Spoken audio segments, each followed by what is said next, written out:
राधानगरी तालुक्यातील म्हासुर्ली ग्रामपंचायतीला आर्थिक वर्ष 2021-22 साली दलित वस्ती सुधार योजनेतून मातंग वस्तीतील काँक्रीट रस्ता तयार करण्यासाठी 3,60,000चा निधी जमा झाला होता। ग्रामपंचायतीनं काम पूर्ण करण्यासाठी ठेकेदारही नेमला होता, पण अद्याप हे काम पूर्ण झालेलं नाही। 14 ऑगस्ट 2024 रोजी झालेल्या मासिक सभेत तत्कालीन ग्रामसेवक आणि विद्यमान सरपंचांनी संगनमतानं दलित वस्ती सुधार योजनेमध्ये गैरव्यवहार केल्याचा आरोप करत या प्रकरणी संबंधितांवर कारवाई करावी अशी मागणी ग्रामपंचायत सदस्यांनी केली आहे।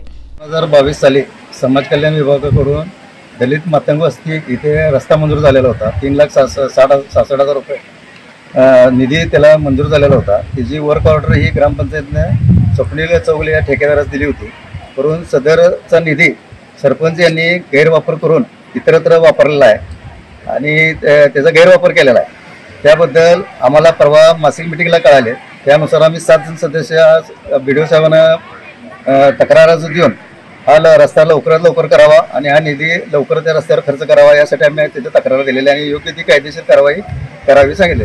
शासन GR 4 जानेवारी 2017 प्रमाणे कारवाई करण्यास आम्ही त्यांना सांगितलेलं आहे। राधानगरी पंचायत समितीचे गटविकास अधिकारी डॉक्टर संदीप भंडारी यांच्याकडे याबाबतचा तक्रार अर्ज देण्यात आलाय। डॉक्टर भंडारी यांनी या संदर्भात चौकशी करून दोषी आढळणाऱ्यांवर कारवाई करू असं सांगितलं।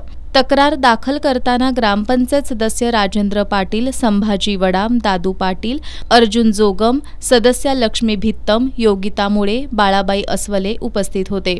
दरम्यान दलित वस्ती सुधार योजनेसंदर्भात झालेल्या आरोपांबाबत आमच्या प्रतिनिधींनी सरपंच आणि ग्रामसेवकांशी संपर्क साधला।